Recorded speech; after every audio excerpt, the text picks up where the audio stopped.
ADSB stands for Automatic Dependent Surveillance Broadcast. ADSB broadcasts an aircraft's GPS position, altitude, and speed in real time, but it only works if the aircraft has ADSB out installed.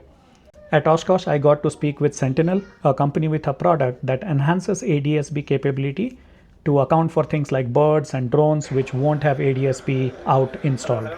Hello, hello. What's your name? I'm Randy. Randy. Hi, Randy.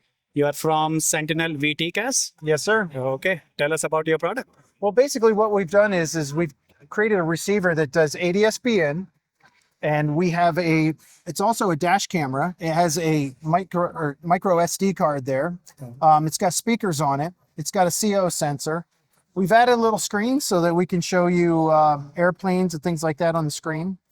On the back, we've added 2 USB-C ports. We can do high definition video out. We've got antennas for ADSB in if you want to add external antennas. We got Ethernet out, RS-232, a bunch of RS specs. Okay. We've got 2 cameras for video and an SD out, so you can run like a G3X screen, a Dynon. The new Axis displays can run off of the HD port to their HDMI. But the real beauty of this thing is we've got a camera that scans back and forth in the sky and picks up birds, drones, and planes, integrates them into your TCAS feed with the ADSB targets. So you can see them on Garmin Pilot, ForeFlight, iFly, whatever your favorite app is that uses what they call the GDL90 standard. Okay.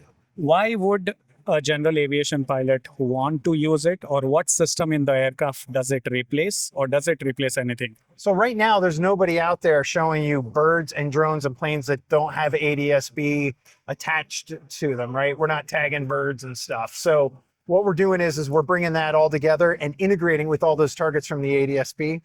We're looking forward to working with the EFB manufacturers like ForeFlight, iFly, and all them to hopefully in the future show like a bird icon, a drone icon. We'd like to do deer on the runway.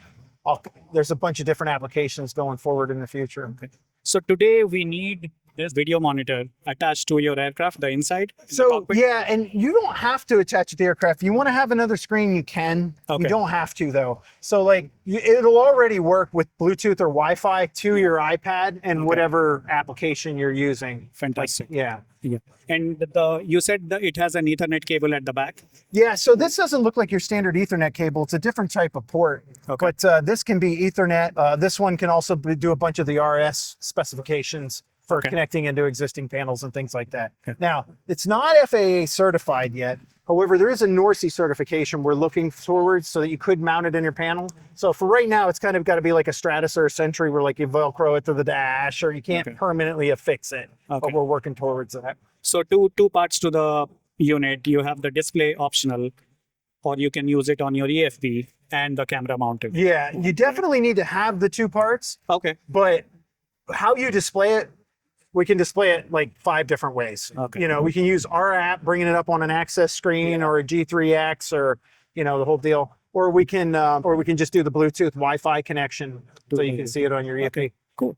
And it looks like your product has improved quite a lot over the years. Yeah, so 3-4 years ago, our head engineer started working with this product with like this camera on it. It's all 3D printed, just engineered at home. We were using these big heavy motors that over the years we were able to shrink down. As you can see, we started getting smaller and smaller with the cameras. The motors started getting smaller, and we just kept going and innovating, making it smaller. Then we didn't like seeing the camera, so we tried to block the camera off, but it was still too big. Okay. When we got down to this little guy and this camera, this one blocked too much of the view. Yeah.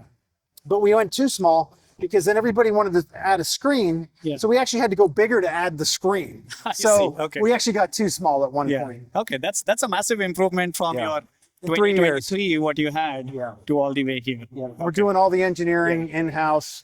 And that's fantastic. Yep. Okay. Is it available on the market right now for purchasing? So for the show, we're doing $1,000. Okay. If you buy at the show, we have enough parts to build 500 units at $1,000. Okay. We just finished the first 30 beta units. They're going out for a 6-month test. We want to also have it shaked and baked by engineers. We're going to build those 500 units up.